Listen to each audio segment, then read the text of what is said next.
आज हिसार में एक समस्त कार्यकर्ताओं के परिवार मिलन समारोह के नाते से दीपावली मिलन का कार्यक्रम यहाँ पर हो रहा है और मुझे बहुत खुशी है कि पूरे क्षेत्र के कोने कोने से बड़े मोजिज लोग, अनेकों जनप्रतिनिधि, सामाजिक संगठनों के प्रमुख और शिक्षाविद और अनेक जो सामाजिक कार्यकर्ता है वह आज इस दीपावली मिलन समारोह में पधार करके उन्होंने शोभा बढ़ाई। और यही हमारी सनातन परंपरा है कि हम अपने तीज और त्यौहार वो सामूहिक तौर पर मिलकर के मनाते आए हैं।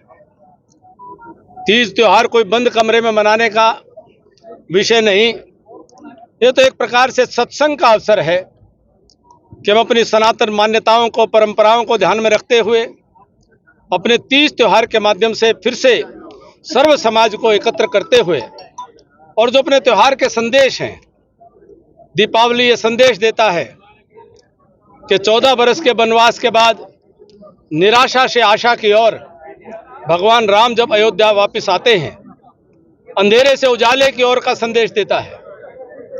ये धर्म, सत्य और न्याय की जीत का संदेश देता है। और किसानों की ये फसल पक करके तैयार हो गई और किसान जैसे परमात्मा ने थोड़े से अनाज से अनेक अनाज पैदा करके किसान को दे दिए, किसान भी संकल्प लेता है परमात्मा का धन्यवाद दे करके कि वह भी अन्नदाता बन करके सर्व समाज के लिए ये अनाज देवता रूप बन करके सबको बांटने का दीपावली के दिन ये संकल्प करता है।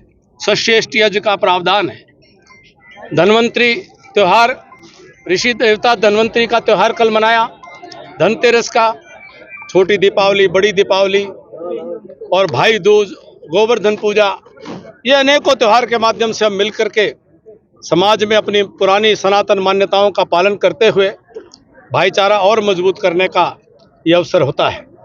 दीपावली मिलन समारोह में सभी पत्रकार और छायाकार साथियों के, आप सबके परिवारों में भी खूब मंगल हो, ऐसी शुभकामनाएं, खूब खुशियां, खूब उल्लास, खूब उमंग के साथ आप त्यौहार मनाएं। परमात्मा आप सबके परिवारों में खूब उन्नति और तरक्की दे। दिवाली कार्यक्रम के बहाने लोकसभा की चुनाव की तैयारी तो नहीं है? ऐसी लगता है कि आप लोकसभा चुनाव लड़ेंगे? ये एक सामाजिक कार्यक्रम के रूप में इसको देखें।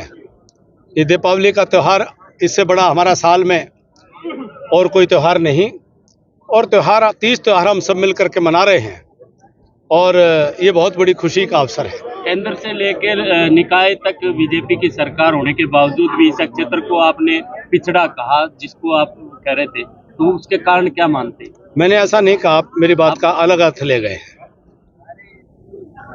सर, आपने एक सम्मेलन में बात उठाई थी, कही कि जो लोग जात पात की राजनीति करते हैं उसको लेकर आप क्या कहना चाहेंगे? दीपावली का त्यौहार ये संदेश देता है कि भगवान श्री राम अपने वनवास के समय में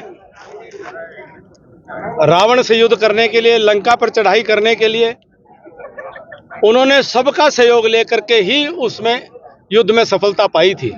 स्वयं भगवान ने माता भीलनी का सहयोग लिया, खेवट का सहयोग लिया,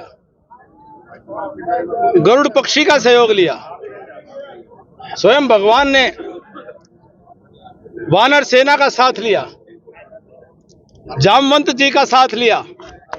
तो सबको साथ लेकर के ही समाज का संचालन हो सकता है और बुराइयों पर विजय प्राप्त की जा सकती है।